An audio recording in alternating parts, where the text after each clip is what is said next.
our trigonometric functions for an acute angle. Okay, so remember, we're always focusing on the acute angle. We'll never do it with the 90-degree angle, okay? And the reason is, you already learned back when we did like sine, cosine, tangent of, you know, your 90 degrees, 180, some of those ended up being undefined, okay? So we're not going to focus on the 90 degrees, okay? All right, so to start, we've got sine of an angle is equal to opposite over hypotenuse. Cosine of an angle is equal to adjacent over hypotenuse. Tangent of an angle is equal to opposite over adjacent. And then Abby, what was that mnemonic device? SOHCAHTOA. All right, so now, those you're probably already familiar with. Just reminder that we did talk about all the reciprocal functions. So what's the reciprocal of sine? Cosecant, okay? How can I write cosecant in terms of opposite, adjacent, hypotenuse? Hypotenuse over opposite. Very good, okay? Because it's the reciprocal, we just flip it. All right, what is the reciprocal function for cosine? Secant, and how would we write that? Hypotenuse over adjacent, and then we've got cotangent of theta is equal to adjacent over opposite, okay? All right, and so big thing that you do have to be able to do, and that's why I provided the picture for you here, is you have to identify, you know, which side is your hypotenuse, okay? So reminder that the hypotenuse is always opposite the right angle. Your opposite, if you can draw an arrow from the angle straight across through the triangle, that represents your opposite side. And then what is the synonym for adjacent? Next to. So I usually identify the hypotenuse first, the opposite second, and then just by default, the third one is the adjacent. Okay? So you got to be able to do that. All right? So, an example. Okay, we've got theta down there. Very first thing that I would do is I would label my opposite, adjacent, hypotenuse. So which one's the hypotenuse? 5. It's the longest side, and it's opposite the right angle. Which one's opposite of where theta is? 3. And then which one is adjacent? Well, by default, it must be the 4. And notice that it is right next to it. Okay? All right, so then you just have to write them. So all we got to do is simply say that sine of theta is equal to what as a fraction?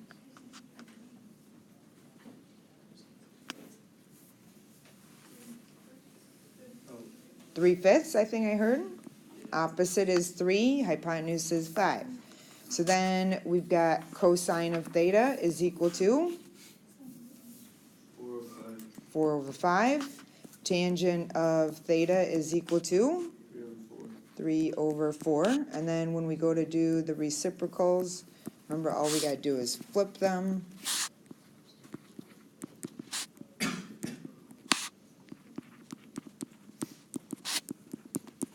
Okay, any problems there? Okay, so pretty simple. Okay, so how do they make it more difficult? Well, in example 2, they start by just not giving you a picture. So what should you do? Draw a picture. Draw a picture. Okay, so if I were to draw a picture, it tells me that the right angle is C. Does not matter where the A and the B are. Okay, AC has to be a 4, BC has to be a 5. All right, so what's the very first thing that you would do if you wanted to write your trig functions? You got to do the Pythagorean theorem to figure out what the hypotenuse is. All right, what's the hypotenuse? Try again.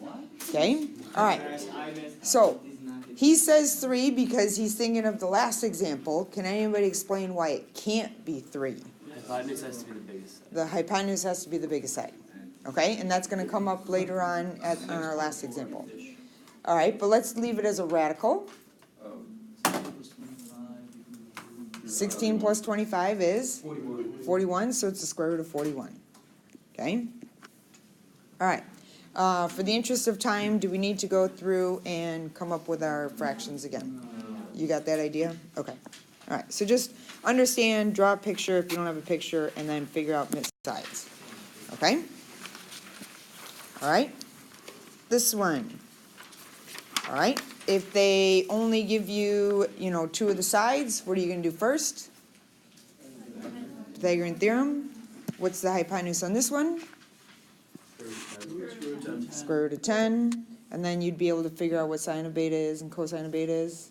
Okay? And then it will tell you in the directions, always think about rationalizing the denominator. Okay? All right, so you guys are doing fine. All right, your basic right triangle identities that we need to be aware of. This one is starting to get a little redundant, and that is sine squared theta plus cosine squared theta is equal to 1. You've seen that 100 times. Okay, reminder that tangent of theta is equal to sine theta over cosine theta.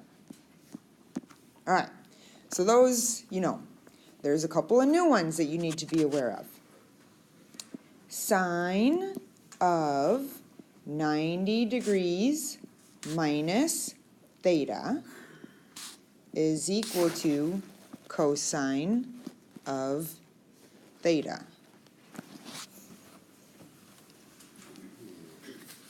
Let me show you that. All right, if I have cosine of 90 degrees minus theta, that is equal to sine of theta. And just so that you're aware of it in case they ever give it to you in radians, sine of pi over 2 minus theta is equal to the cosine of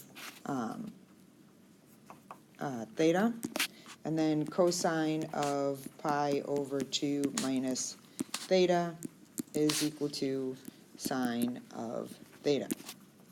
All right, so what does that simply mean? Well, let's go back up to the example above here.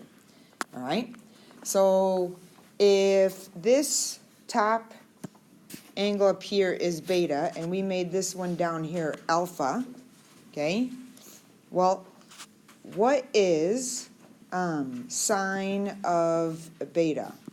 What is that? 3 over root 10. It would be 3 over root 10, all right? And then we would eventually rationalize that, right? Okay.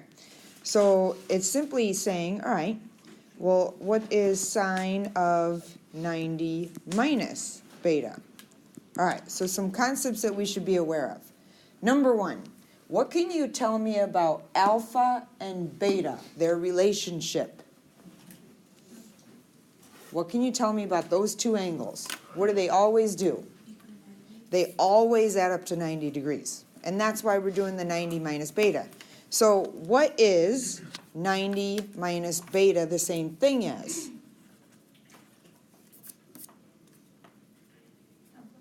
It's the sine of alpha. So this is the same thing as saying find sine of the other angle. What would the sine of the other angle be? What would sine of alpha be in this case? What's the opposite of alpha? Isn't the opposite of alpha 1, the hypotenuse root 10? Would you agree with that statement? Okay. So now it's saying that sine of 90 minus beta would be equal to the cosine of beta. Well, let's go back to beta. What would be the cosine of beta? Is that also equal to 1 over root 10? So all it's simply saying, and it's something that you should be already familiar with, is think about it this way. When I'm talking about beta, 3 is the opposite, but it's the adjacent for alpha. When I'm talking about alpha, 1 is the opposite and 3 is the adjacent. So these two sides flip-flop from opposite to adjacent based upon which angle we're talking about, and that's why this works, okay? So just understand when they say that 90 minus an angle, they're just saying find, you know, sine of the other angle. Or you could look at it as this way, as cosine of the given angle, okay? However you want to do it. Questions on that? Okay? So, down here, okay? Somewhat new concept, not necessarily in example 4. It really just depends. There's 2 ways in which to do this. Suppose that B is an acute angle and you're given cosine of B is equal to 2 over 5. Ideas, because there's 2 ways to do this. So like the very first thing it wants us to solve is sine of B. Ideas. What do you want to do? You could draw a triangle and the sides of the back. Good. Love it. Okay. So if I draw in a triangle, and let's say I put B here. Here's my right angle. Given that cosine of B is equal to 2 over 5, where should I put the 2? On the side. Okay. And then where should I put the 5? Hypotenuse. Okay. So that's one way to do it. Okay, and then what would you essentially do? You do the Pythagorean theorem and you'd figure out the other side is the square root of 21, right? Okay. The other way to do this is, remember that if I want to figure out sine, then I know that sine squared beta, or B, plus cosine squared, or in our case 2/5 squared, is equal to 1.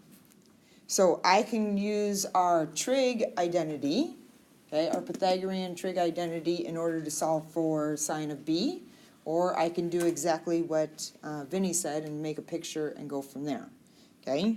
It's up to you. It doesn't matter which way. You just have to be able to tell me what sine of B is. What's sine of B?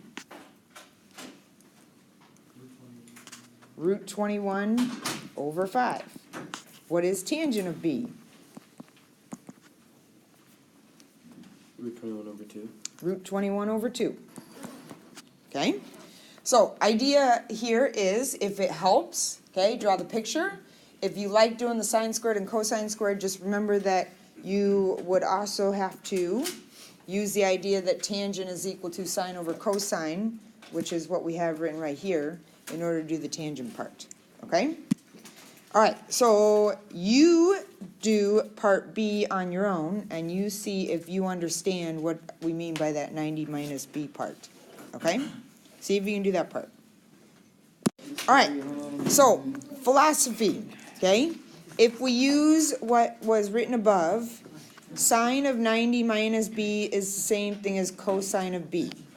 If you use the idea that I explained about A and B, and I'm going to make this angle A, okay, 90 minus B would also mean sine of A. Notice it doesn't matter which one you use, because if I do cosine of B, 2 is the adjacent, 5 is the hypotenuse, and that's equal to 2 over 5.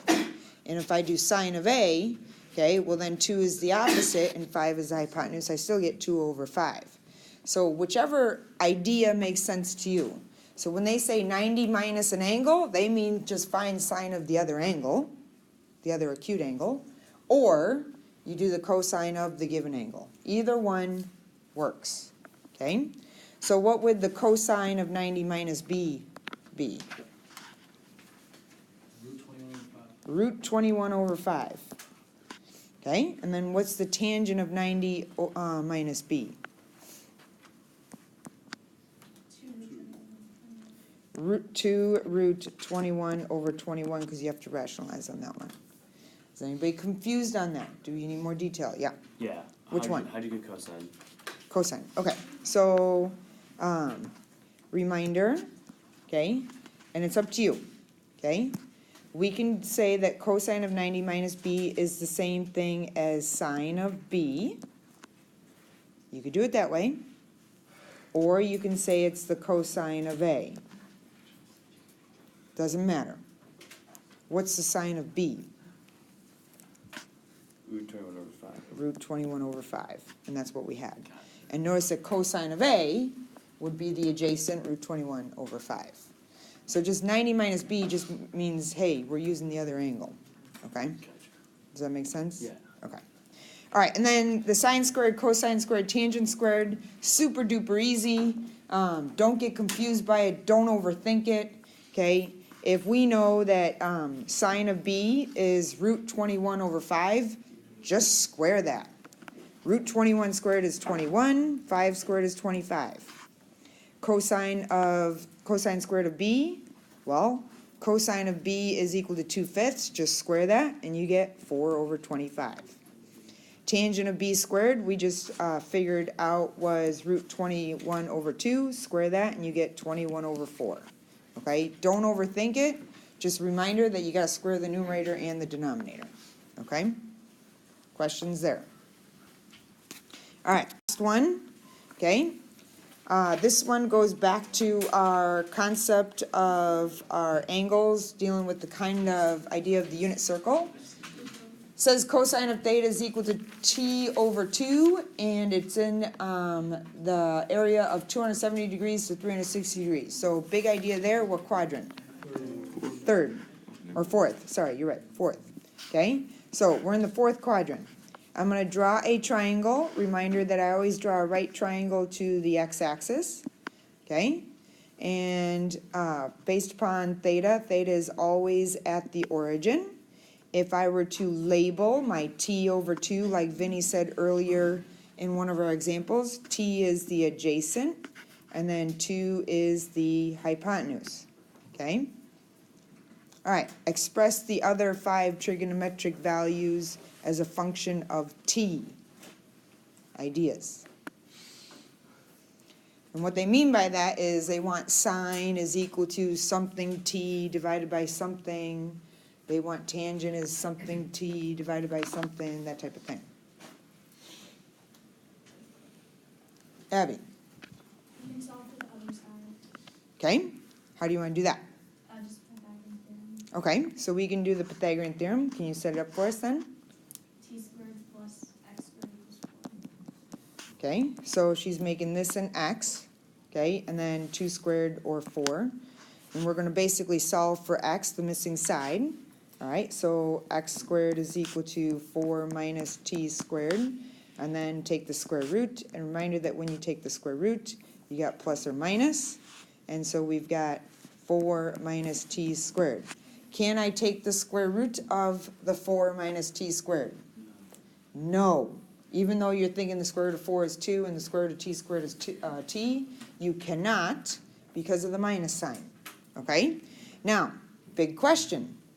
Since we're dealing with quadrant 4, should it be positive or negative? Negative. All right, so we need to understand that this is going to be a negative value. Okay?